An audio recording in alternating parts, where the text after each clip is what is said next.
Welcome everyone to StudyTravel TV Live. I'm Bethan Norris, Senior Editor of StudyTravel magazine, and I'd like to introduce you to a brand new programme where we'll share news, statistics, and invite industry people to discuss topical items.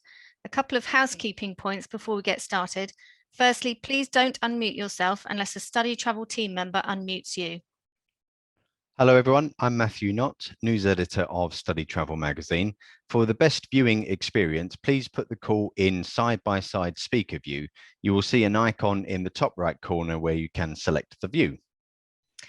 In today's broadcast, we'll start with a story and then we'll be joined by Jane Dancaster, Managing Director of Wimbledon School of English and an English UK board member, and William Herrera, Managing Director of Estudiantes Embajadores and President of Mexican Agency Association, AMTE, to discuss these further. We'll then introduce a few more stories as we go through the show. If you have any questions for the presenters or guest speakers throughout the broadcast, please post them in the chat box and we will read them out at the end. A big thank you to our sponsor, Londonist. Okay, so let's have a look at our main news story this week. Member schools of ELT Association English UK suffered an 83.6% decrease in international students in 2020, an even bigger drop than first feared from preliminary data, according to the full-year report released this week. Schools welcomed just 83,446 students last year, compared with more than 500,000 students hosted in the previous year, while student weeks declined by 71.1%. All of the top source markets declined heavily, including traditional top sender Italy, which fell by 91%. English UK surveyed on how instruction was delivered and found that 57% of students at private sector centres were taught face-to-face, while 31% who booked a face-to-face course switched to a hybrid programme and the remainder studied fully online. So we'd like to welcome Jane in now to discuss these findings. Hi, Jane. Hi, Matthew. Hi, Bethan. Thank you very much for inviting me onto the show. I'm very excited to be here, even though these findings are not exactly exciting, but it's great to be able to share with the wider community. So these were not surprising, not unexpected results, given the COVID pandemic, given the fact that we rely on international students crossing borders, etc., etc. So in a way, they were slightly better than I had expected, to be honest, given what had been going in the last year. I mean, we've kept going at Wimbledon, many other schools have kept going, and many of the UK schools have pivoted online, which hasn't saved us, but has certainly helped us to deal with the pandemic. And we know that the top source countries were down quite significantly, but were there any surprises in the data, any markets or programs that sort of trended up or didn't fare too badly? Well, I think the data is quite difficult to interpret from this data because, particularly for the online provision, this data was based on students who were already booked at UK centres who wanted to come to the UK and then who transitioned online. So it's not data on new nationalities or new students coming on board for online. That's not there in the data.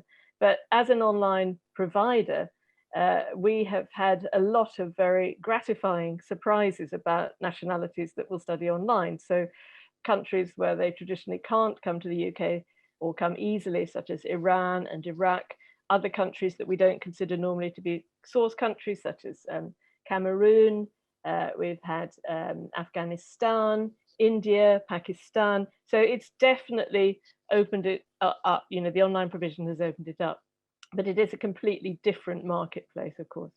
And is that agent-led, or is that a bit more sort of organic or direct, or a bit of both? It's organic. These other countries, it's definitely organic. They're not countries where we have active agents. I mean, I have to say that our agents have been as supportive as possible.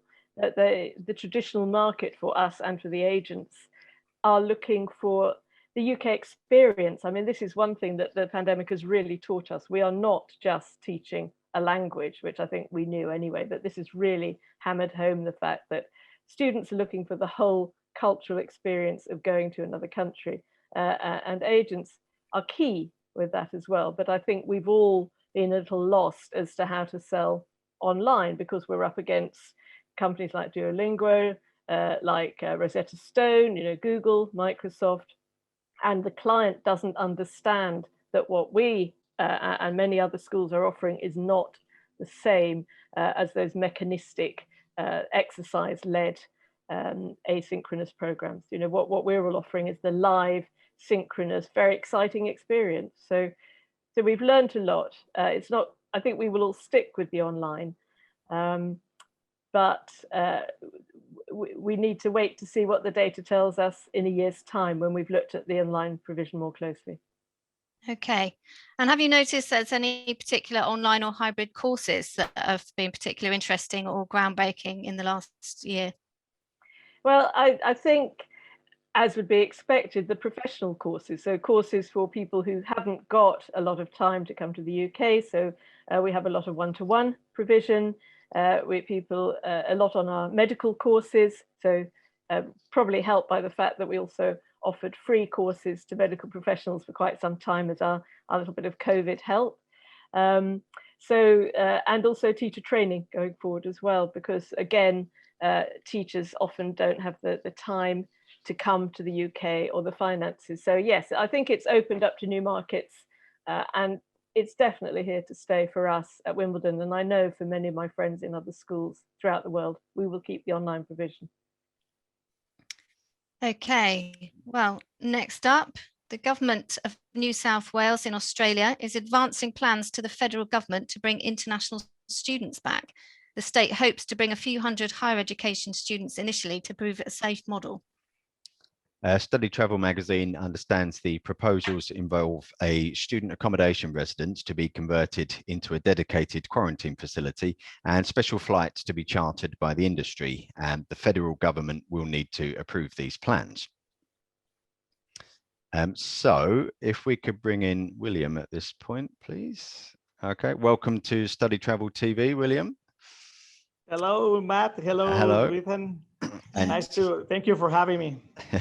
So thank you for being here, and congratulations on the presidency of the Agency Association AMTE in Mexico. Thank you.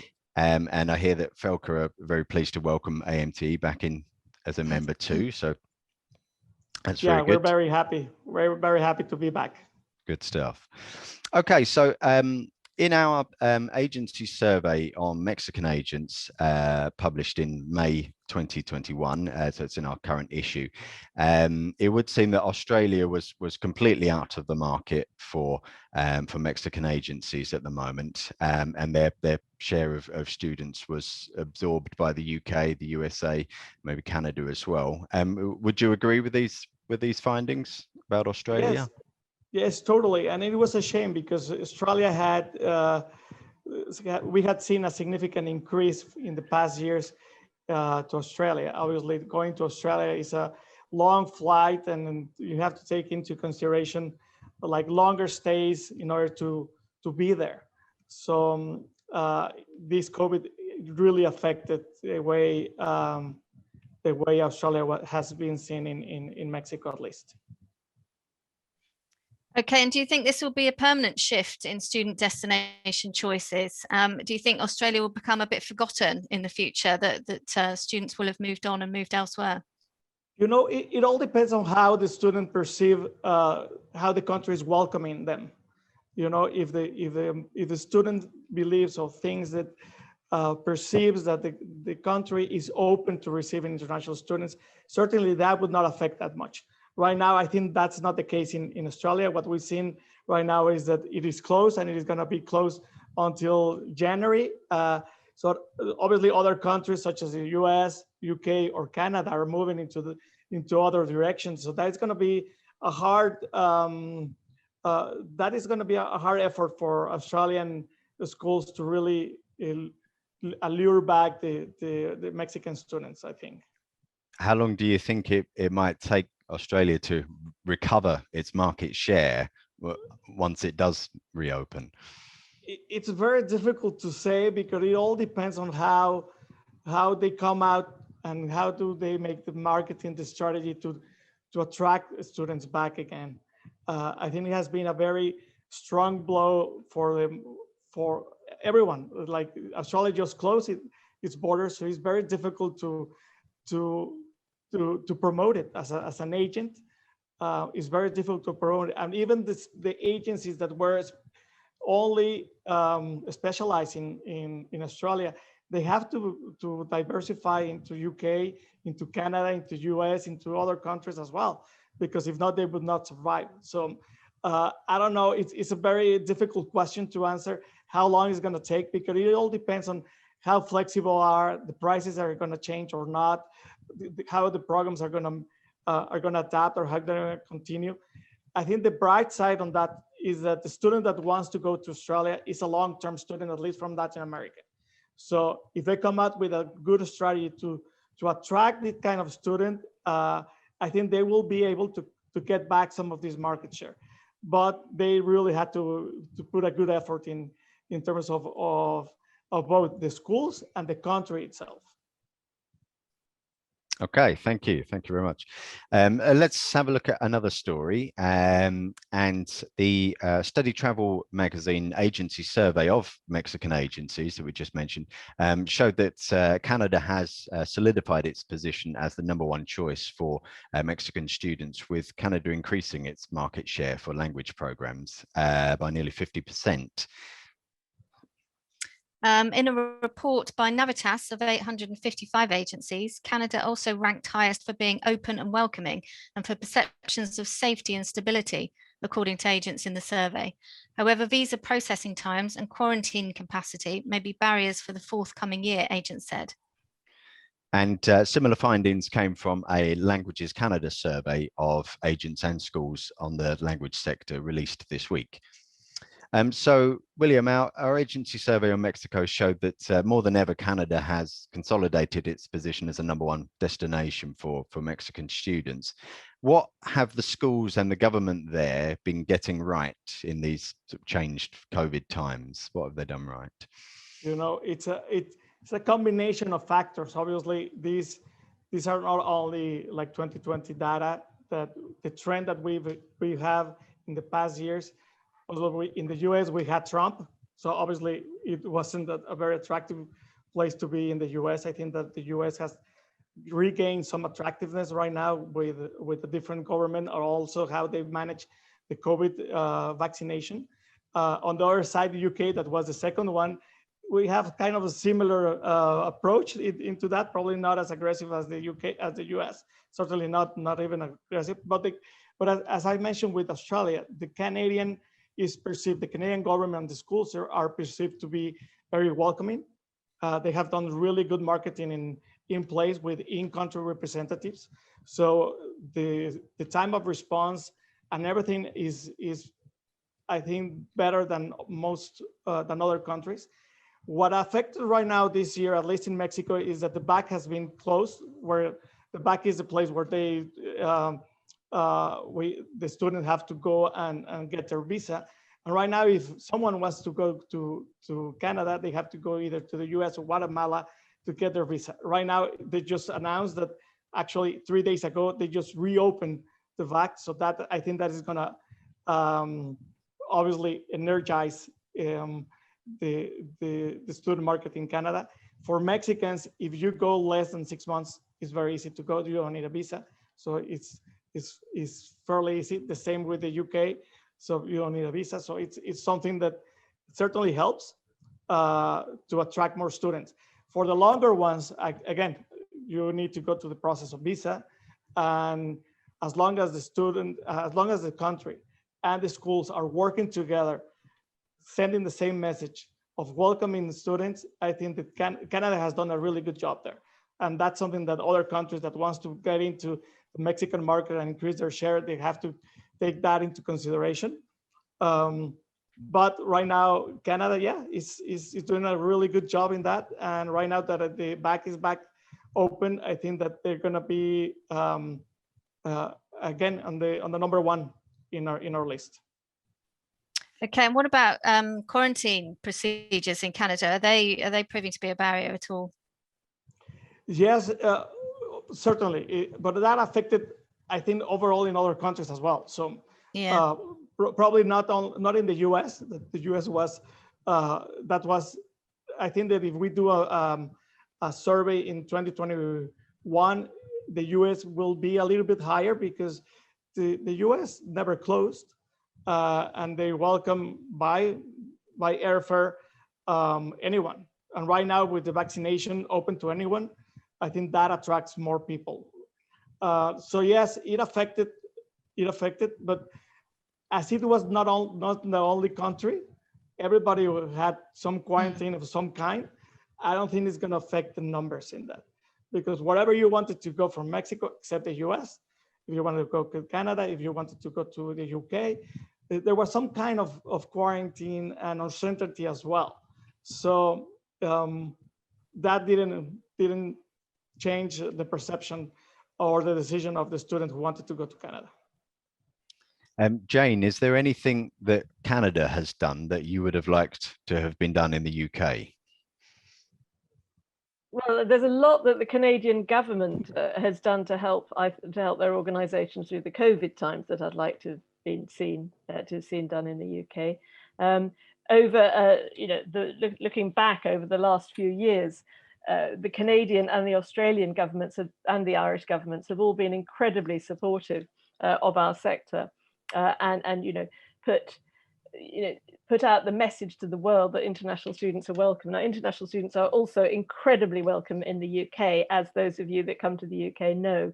It's just that the messaging from our government has been a little mixed on this over the last 10 to 15 years. But in terms of the COVID recovery, I just want to focus on that slightly, because I think the UK or the English government has actually been one of the worst in support for our sector. So the Canadian and the Australian governments gave much more targeted help for, so landlords shared the pain.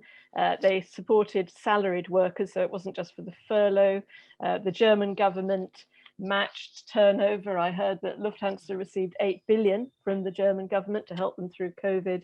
And the Welsh government, as opposed to the English government, gave schools business rates relief and access to 5 or 6 other grants, and have also put our sector in their recovery path. So a lot more could be done by our government. I think anybody listening in the UK agrees and knows about that. I just want to add something else, something that I want to congratulate many of the schools in Canada that they did very well, I think, in this pandemic. They were the first one of the programs that really grew in the past in Canada is the co-op program, in which you study first and then you do your work in Canada in a paid work most of the time. So one of the things that the government and the schools really adapted and changed, I think, very fast, it was that they were allowed some students to enroll and do the program, the academic program side online. And once the frontiers were open, they would be allowed to go into the Canada just to do the co-op part. So that really helped agents to continue selling Canada, even though the student could not go to Canada. So that I think that most of the schools, many schools, and also the government adapted very fast in order not to lose more market in that sense and continue to sell. And obviously the schools that adapted fast in terms of providing a good quality in terms of online, I think the ones were the ones who are doing probably not great, because nobody's doing great in this pandemic, but were not affected as much as other ones that really took time to adapt to the new situation. Yes, I mean, what William's saying is absolutely right about the appeal for students of work rights, for example, and we are still lobbying UK government on work rights for students within our sector. So there has been a big concession. There's been an extension of the post-graduation work rights for students, which is already a big concession. Another concession from our government is that in our sector, students can now, as they used to be able to, come to an English language school, extend their visa in country, as long as we're a trusted sponsor, and then go on to higher education. So the government is starting to move back into the right direction. And although personally I don't welcome Brexit in any form whatsoever, it has actually widened the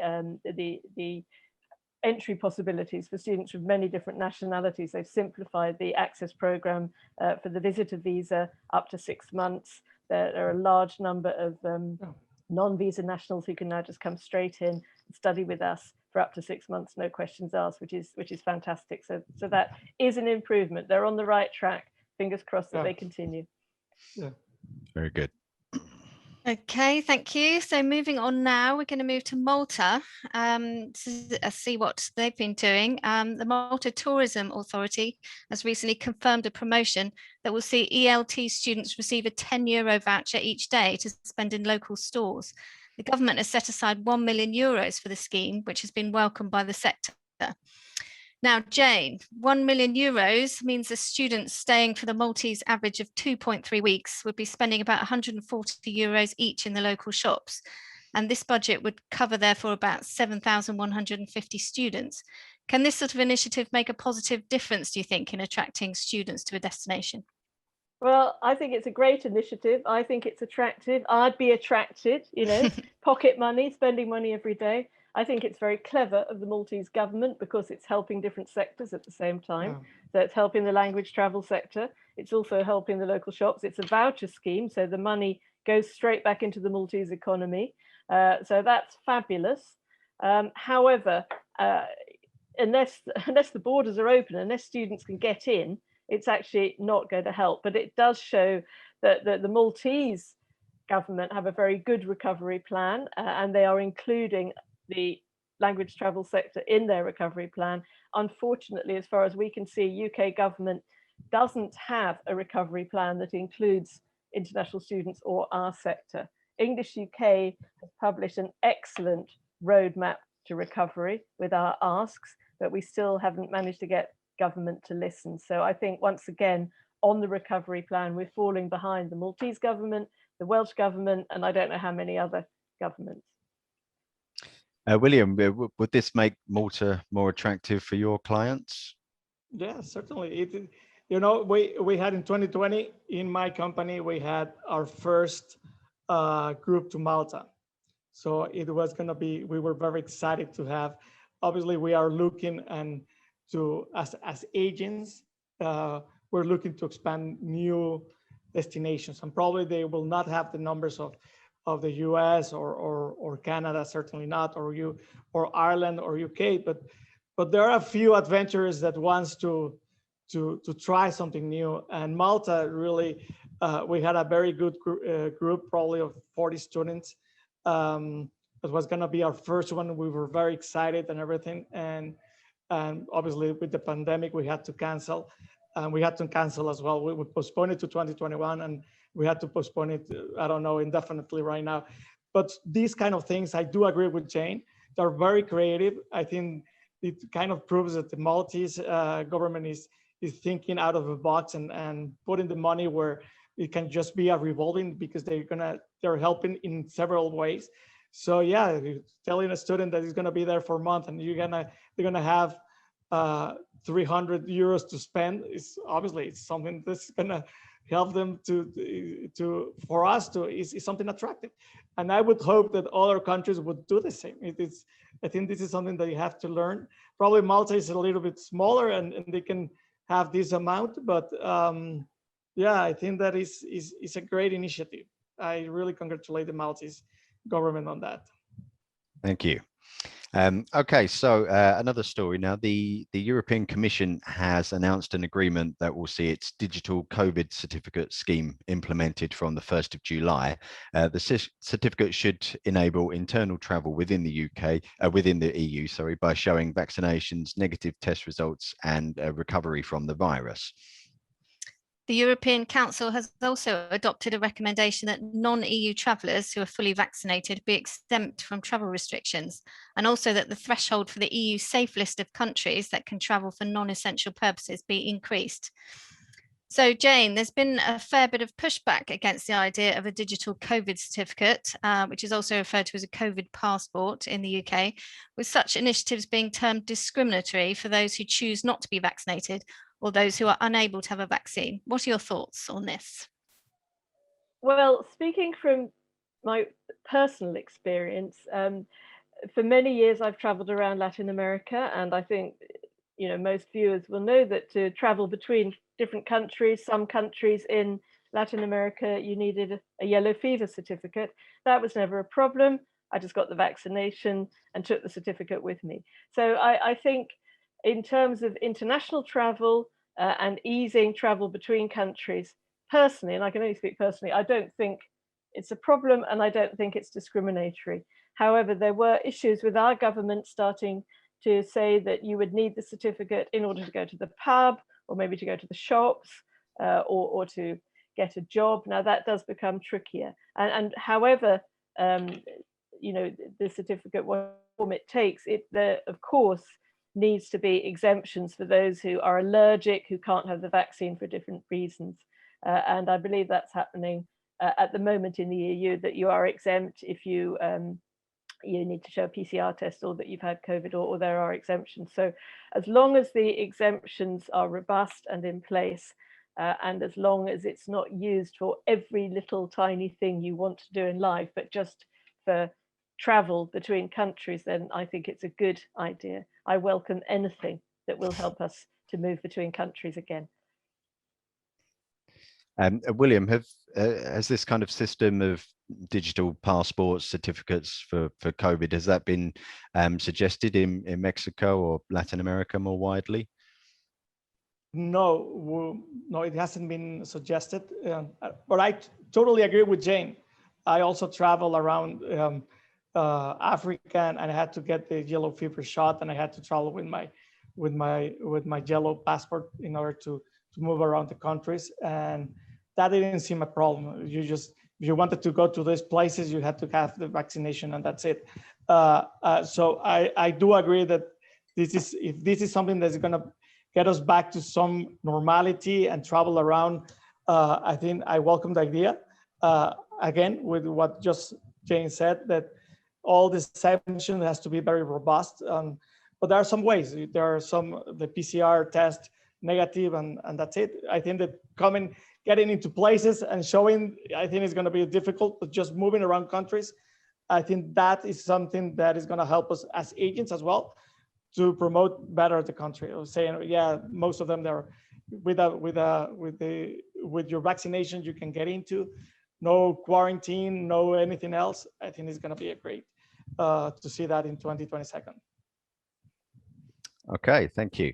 Let's have a look at another story. So we're coming back to the UK, where the UK government has outlined its plans to introduce an electronic travel authorization, or ETA scheme, by 2024, meaning that all arrivals to the UK will need either a visa or an ETA from then. The UK Home Office also unveiled plans for greater digitalisation of visa processes and of border processes at the airport. So, Jane, given that the UK government has been relying on random interviews at the UK airports to establish numbers of travellers and international students, it's high time that the process was digitised, isn't it? So, yes, Bethan. I mean, this is what used to be called e-borders in the UK by a new name, and I don't know if you remember, cast your minds back, but the UK government first promised the introduction of e-borders to the UK around the beginning of the 2000s, and in fact they spent 830 million on the e-borders scheme between 2003 and 2015. They put in a huge tech system for the e-borders, which then didn't work. So they spent further money on legal action against the tech company behind the scheme. The deadline for the e-borders then scheme was 2011, and it never happened. We are still waiting for this e-borders scheme. So my first worry about this is, will it ever happen? I actually don't have confidence, given that, for nearly 20 years, we've been trying to implement some form of digital e-borders, which many other countries throughout the world seem to manage quite successfully, by the way, as a traveller. And so we knew about this. We knew they were planning this. The Home Office told us just over a year ago that this was part of the post-Brexit, to have this very cheap, they said, and very easy to use ETA. So we thought, if it's cheap and it's very easy to use, and it replaces the international passenger surveys, the IPS, then great. Because one of the other issues, which I'm sure you also know and remember with the IPS, is that the government used data from the IPS against international students. So the IPS is just, as you said, random surveys of people at the airport asking what their plans are and what they've been doing in the UK.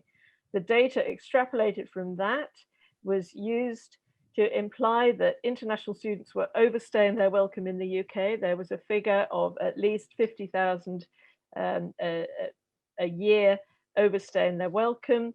And as a result of that, the visa restrictions were increased. And then in 2017, it was discovered that that data was completely wrong. And in fact, fewer than 3% of international students, so around 3,000, overstayed their welcome, if at all. So while I welcome data, I have no confidence in government at all. Oh dear. William, with the ETA system, would there be any more trouble for UK study travel market than it is for the USA and Canada, for example, which use such a system? I don't think so. If, as Jane said, it's cheap and simple to use. If you keep it simple and if you keep it cheap, I don't think it's going to be any issue. Right now in Canada, we have to use it. All the Mexicans have to use it. In the US, we need a visa. Even though probably you're not studied for that long, you can get it with a B1 if you're staying for 4 weeks, for example, and less than 17 hours per week. If not, you're gonna need a visa, either F1 or another type of visa. So we are used to get this type of visas, not right now in the UK or in Ireland, for example, as well in Europe. But again, the market is used to Canada. And if it's simple and cheap, you can do it online, I don't see any problem. Right now, I think Canada is very cheap and very simple. You get it the same day. So it's not a problem. Do you know, Jane, if they're planning that it's a multiple entry? I know that the US one lasts for 2 years, I think, so you can enter as many times within that period. I don't know, Matthew. I could find out, but I don't know off the top of my head. No, that would be helpful for our sector. Yeah, check on that. In Canada, I think it's 5 years. Okay, yeah. So that's it would be helpful for us for agencies and schools and students if we can have a multiple entry from that ETA. Certainly, because once you get into the mind of the student or the people, like, I already have it, I don't have to do it again. So just have top of mind and you had a good experience. Yeah, it'd be helpful for us as well, because the EU is also introducing something very, very similar next year.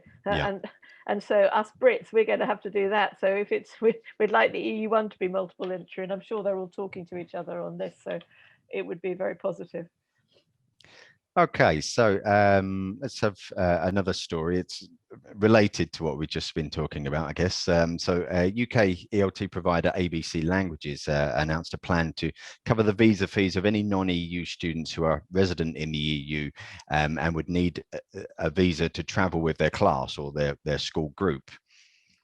From October the 1st, the list of travellers scheme that applied to school groups from the EU will end, along with ID card travel. So Jane, this no doubt is going to affect you. Do you see, what consequences do you see coming from the end of the list of travellers scheme and the ID cards? Well, first of all, Bethan, at English UK, it's not necessarily the end of the list of travellers scheme. So English UK is still negotiating with the government on this. Because this applies to school groups coming from an EU country where one member of that class might have a passport from a third country, so therefore they need a visa, it can be seen as discriminatory under EU law if we don't allow the group in under the list of travellers scheme. So English UK is still negotiating hard on this. So this story isn't over yet. We hope that school groups will continue to be able to use this scheme.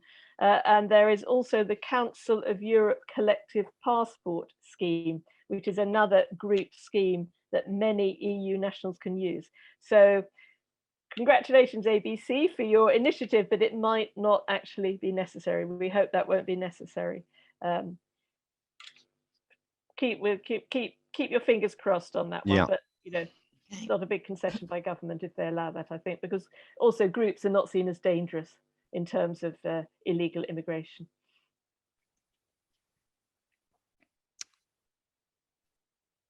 William, what do you think of that initiative? I know it doesn't really affect Mexican students per se, but I think it's a great initiative. Anything that helps in terms of what they need to pay, I welcome it wholeheartedly. So yeah, I think that again, is like this initiative. I hope that many other associations or schools, if not by the government, at least by the schools, this is something creative that also welcomes more students, certainly. great. Okay, thank you. Right, let's quickly run through a few more headlines from the last few days before we take some questions from the audience. It's a Brazilian agency association, Belta, has announced a new president and board for the 2021 to 24 term. Alexandra Argenta, director of TravelMate, will become the new president of Belta, replacing Maura Leal, who has served for the last 6 years at the helm of the association. ETS has announced that the new TOEFL Essentials test, a streamlined at-home 4 skills English test, will be open for registrations from June. Swiss boarding school Institute Auf dem Rosenberg has announced a new summer camp available to international and domestic students. And lastly, UK ELT provider Lila has announced a new career accelerator program designed and delivered by the co-founders of the school. So that brings us up to date with all the news and goings on in the industry. At this point, I'd like to completely open up questions to the audience. These can be for our guests or for the StudyTravel team. It can be on any stories or topics we've discussed, but please make sure that your organization and your name are in your Zoom name or in the question. Right, have we got any questions so far? Just having a look in the chat. Let's see. I have a question that that we received prior to the show for William. Actually, was regarding data in Mexico and whether AMTE or agencies there are sort of collecting any data from members, and have you collected this recently, and does it show anything interesting if you have? Yes, actually, we, for the past 6 years, we've been doing a survey, and the numbers of the Mexican market, at least with the Mexican Agents Association that I run. Last year we did we're working together with Advisor to get a little bit further data of leads, conversion, weeks, and so on. And we're doing it that 2 times per year. So the next numbers we're gonna have are gonna be in July. We're gonna have numbers available. Obviously, the numbers is gonna be for the last 6 months of 2020 and the first 6 months of 2021. I think there will not be very exciting numbers, but I hope that the trends are going upwards. So yes, we're doing that, and hopefully once we have it, we'll certainly be glad to share it with you as well. Okay, thank you. Yeah, we look forward to that. Yeah, I have another question for Jane. So English UK had their AGM and annual conference last week as an in-person event. We'd all forgotten what they looked like, I think. But how did that go? How was it to actually meet up with colleagues in person? Well, it was absolutely wonderful, Matthew. It was in person and hybrid. So there were 60 of us attending in person. Wow. And then a large number also attending hybridly. And it was in a very large conference room, and we had our own 2-meter table each. So, we were very well spaced out within the conference center, and we followed social distancing and so on. But it was just so completely different to see people again, and it was just lovely. And the presentations and so on, much as virtual presentations are excellent, it adds a little extra something when the person's actually there speaking to you. We were able to mingle a little bit, have coffee together, and some of us went to a pre-booked socially distanced pub afterwards where we sat outside, and it was just like the old times, really. So let's hope it's the first of many. Yeah, absolutely. Hopefully well, yeah. Okay, have we got any more? Don't see any questions in the chat. If anyone would like to post a question now, we'll give it another minute or so. Otherwise, we'll wrap up.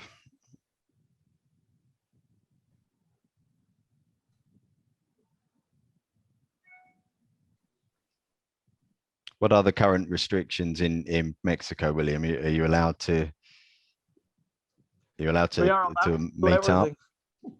Yeah, it's incredible, but I think that Mexico, if you follow how the COVID just move around, numbers in Mexico, in my opinion, dealt terribly.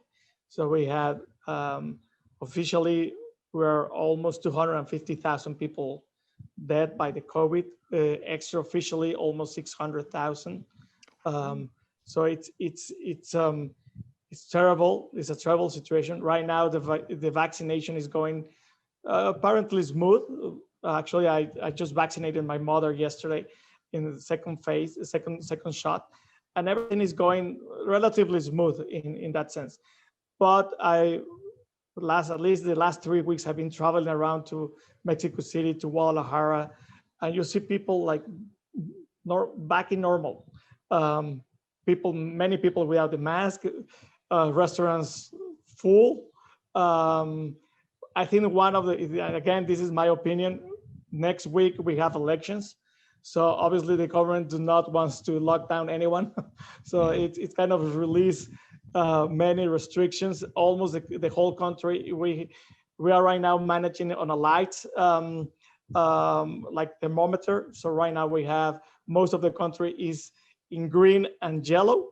Only Cancun is in red, and I think Cancun, because many people just wanted to, once it kind of opened, they just wanted to go to the beach, and Cancun right now is kind of suffering. But outside Cancun, the rest of the country is either in yellow or in green. They even considering going back the students to classes, even if it's for the last month of the year. So things are incredibly, if that's the reality, things are incredibly well, considering how we were in the past. But I have my reservations. Hopefully after the election, we'll know the truth. And if it stays like that, I'm gonna be very happy. But we haven't had any like third wave or anything, not at all. So, and if you come that run, no restrictions at all. We never had any restrictions to travel back and forth. It was kind of strongly recommended not to go out of your house, but just strongly recommended. And we had some lockdowns, restaurants closed, movie theaters closed, and everything, schools closed. But if you had to travel, you travel. So, and if you wanted to come to Mexico, you were welcome. And we didn't ask anything. We still don't ask anything. Not to come into the country, we don't ask anything. No quarantine, no. No quarantine, no PCR negative. Would you ask, are you feeling okay? Yes, okay. That's it. You got fever? No, okay, that's it. So. Wow, that's incredible. But interesting to hear what you're saying, William, about the idea of being able to sort of go out of your house and so on whenever you want is that's quite incredible. But I think in the UK we've done a really good job on the vaccines. I have to say that I'm fully vaccinated now. I'm so excited and can't wait to get out and start traveling. In our sector as well, we're really strict on the health and safety and the hygiene, the schools, the measures that we put in place with the help of English UK, and they update the guidelines about once a month. They use experts to help. So at Wimbledon, we do testing twice a week, all of us, all the students, all the staff, Mondays and Thursdays. You're not allowed in the building unless your email, you've got the email from the National Health, which is our health, saying that you've been tested either the evening before or that morning. So, you know, all of these safety protocols, we're used to them now. We just got used to it, wearing the mask. We wear masks everywhere in school. I'll feel strange without the mask. And you know, Jane, that's something that you just mentioned is something that has to be communicated to the agents.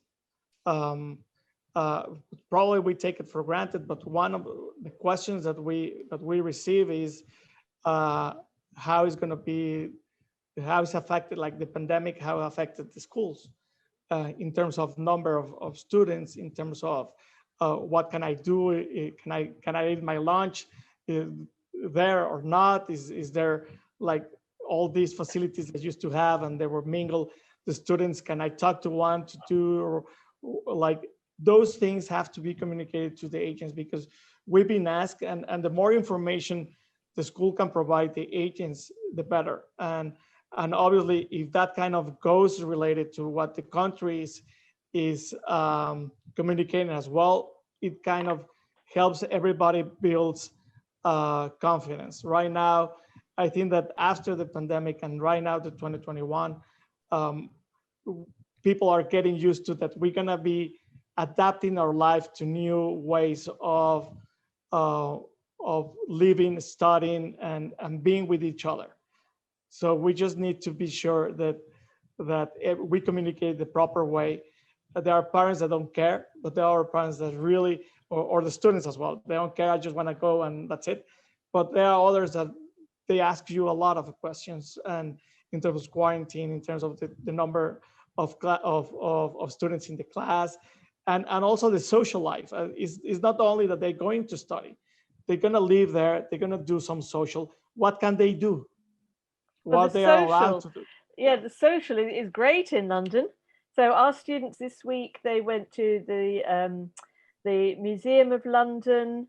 They've been to the Natural History Museum. They've been to the Sky Garden cafes. They're all booked into a lot of them are booked into the local pub to watch the European Football Championships at tables of 6. You have to sit down. You have to be at a table of 6. But you know, we're playing sports and so on and so forth. So yeah, we will certainly send you all that info, William. But social life in London, and I presume the rest of the UK, of course, London there's more to the UK than London, yeah, but London is open, which is fantastic. You know, I'm going to the cinema, I'm going to exhibitions, I'm going out to dinner with my friends.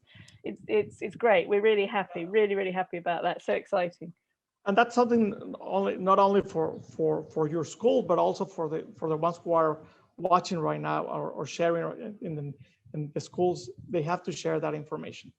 It's something that we have to know.